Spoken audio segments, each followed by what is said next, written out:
Halo, saya Joni Gunadi dari tim pengajar di Kerasulan Kitab Suci Kuskupan Agung Jakarta. Kali ini saya mau mengajak Anda untuk mengenal dan memahami surat pertama Yohanes dalam Alkitab Perjanjian Baru kita. Sebelum masuk ke inti suratnya, mari kita lihat dulu beberapa data-data pendukung berikut ini.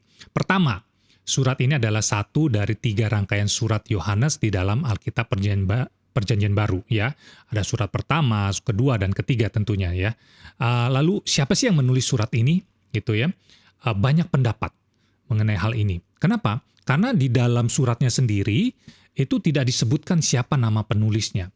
Menurut tradisi gereja pada akhir abad kedua, diyakini penulisnya adalah Rasul Yohanes, anaknya Zebedeus, ya, saudaranya Yakobus yang juga menulis Injil Yohanes dan Kitab Wahyu. Makanya diberi nama surat Yohanes. Tapi beberapa pendapat modern mengatakan penulisnya bukan Rasul Yohanes, melainkan seorang penatua yang ya bisa juga namanya Yohanes. Dan dia tahu banyak tentang Injil Yohanes karena nanti ada di belakang ada kemiripan dengan Injil Yohanes. Oke, kita pakai teori yang kedua ini, ya. Data berikutnya adalah bahwa surat pertama Yohanes ini kemungkinan ditulis setelah Injil Yohanes ditulis, ya, sekitar tahun 100 sampai 115 setelah Masehi. Makanya kita bisa lihat bagaimana di beberapa bagian dari surat itu ada kemiripan teologi dengan Injil Yohanes, ya. Oke, mari sekarang kita lihat isi suratnya. Waktu itu Yohanes melihat adanya problem yang serius di dalam gereja. By the way, perlu diketahui bahwa gereja waktu itu sudah mulai ditangani oleh para murid generasi yang kedua. Saksi-saksi Kristus generasi pertama udah banyak yang wafat, ya. Nah, kalau di generasi pertama masalahnya adalah seputar perlu nggak sih orang Kristen itu masih menjalankan juga hukum-hukum agama Yahudi seperti sunat, makanan kosher, ya, atau halal, ya. Kita ingat perdebatan Paulus di konsili Yerusalem, ya. Nah, tapi sekarang masalah itu udah lewat, ya. Kekristenan udah dianggap sebagai satu agama tersendiri, sudah diakui, dan bukan lagi dianggap sebagai cabang dari agama Yahudi. Nah, sekarang jadi beda lagi problemnya nih. Di masa itu, gereja sudah lebih berkembang. Ya, banyak gereja-gereja lokal di luar Yerusalem. Nah, makin luas penyebaran gereja, tentunya problemnya makin kompleks. Salah satunya adalah adanya pengajar-pengajar sesat yang mencoba menghasut jemaat dan akhirnya mengakibatkan apa? Pemisahan diri sejumlah jemaat tersebut di beberapa gereja lokal, ya. Dan mereka membentuk kelompok-kelompok jemaat baru yang sama sekali boleh dikatakan udah bukan Kristen karena banyaknya perbedaan pandangan.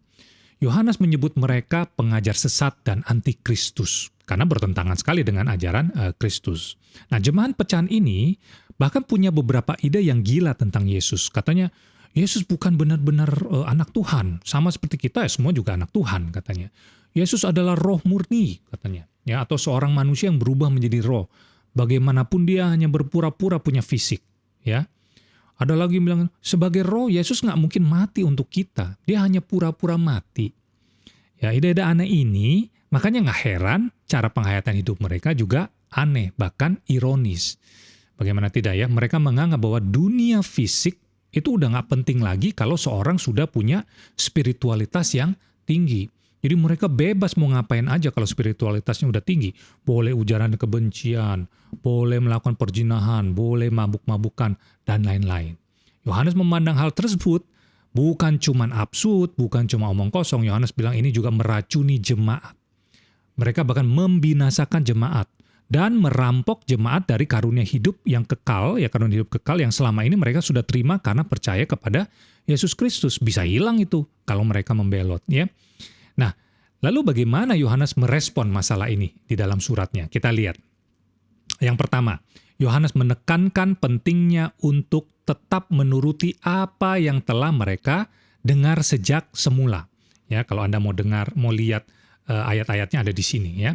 Karena kata Yohanes, apa yang udah disampaikan sejak semula itu adalah sebuah tradisi yang otentik, asli, yang diteruskan dengan setia sejak awal mula para saksi Kristus, ya. Itu Yohanes bilang begitu. Lalu yang kedua, Yohanes juga membeberkan ciri-ciri orang-orang yang sesat tadi.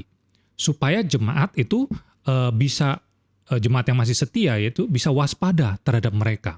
Ya, apa aja ciri-cirinya? Misalnya nih, yang pertama, contoh. kalau ada orang mengklaim bahwa mereka tidak berdosa, ya, maka itu dia sesat tuh.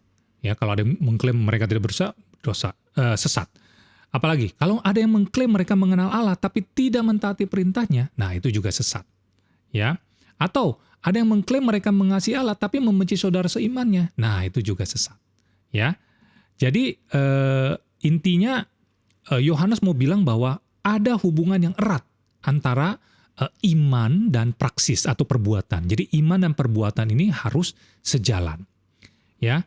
Nah, lalu responnya apalagi Yohanes terhadapnya? Yang ketiga, respon Yohanes terhadap antikristus yang menyangkal bahwa Yesus adalah Mesias tadi, ya. Untuk itu, Yohanes menyampaikan beberapa dasar kristologi atau menjelaskan posisi Yesus dalam kekristenan. Ya, contoh, ada banyak beberapa ayat, saya sebutkan saja beberapa. Di bab 4, setiap roh yang mengaku bahwa Yesus Kristus telah datang sebagai manusia berasal dari Allah. Sebaliknya, setiap roh yang tidak mengaku Yesus tidak berasal dari Allah. Apalagi, siapa yang mengaku bahwa Yesus adalah anak Allah, Allah tetap berada di dalam dia dan dia dalam Allah. Ya, apalagi, nah ini yang penting, inilah dia, Yesus ya, yang dimaksud ya, yang telah datang dengan air dan darah. Jadi kalau darah ya berarti manusia ya. Intinya, Yohanes mau mengatakan yang namanya hidup bermoral, ya, itu haruslah merupakan ungkapan otentik dari iman kepada Kristus. Jadi kalau iman kepada Kristus tidak diungkapkan secara otentik, itu bukan hidup hidup yang bermoral, gitu ya. Nah, oke, itu kurang lebih isi dari surat pertama Yohanes, ya. Dan kalau kita lihat ya, pesan-pesannya Yohanes masih sangat relevan untuk saat ini, terutama di masa pandemi yang susah ini, ya, di mana banyak umat yang mulai meragukan keimanannya ya kepada Tuhan ya, ketika hartanya habis atau kehilangan orang kesayangan atau kenyamanannya tiba-tiba lenyap digantikan kekhawatiran dan lain-lain ya. Tidak sedikit bahkan juga yang sudah mulai meninggalkan gereja. Nah, pesan Yohanes dalam suratnya tadi masih relevan di sini. Bahwa sangat penting bagi umat untuk tetap setia beriman kepada Yesus Kristus dan berpegang pada pengajarannya yang sudah kita terima selama ini, yang baik dari kitab suci maupun dari tradisi gereja. Kenapa? Karena sama seperti itu Yohanes bilang, asalnya dari sebuah tradisi yang otentik, yang diteruskan dengan setia sejak awal mula berdirinya gereja. Ya, apalagi ada Roh Kudus Allah, ya Roh Kudus Allah yang akan membimbing kita kepada kebenaran, sehingga kita nggak perlu cari-cari lagi kebenaran lain atau stres mencoba mencari jawaban atas semua pertanyaan hidup ini gitu ya, keraguan kita, kekecewaan kita terhadap Tuhan, mau cari jawabannya, nggak usah. Ya, lalu terus mungkin ada yang tanya, apa untungnya kalau saya tetap setia beriman kepada Yesus Kristus lagi zaman begini? Soalnya saya sudah banyak sekali dikecewakan.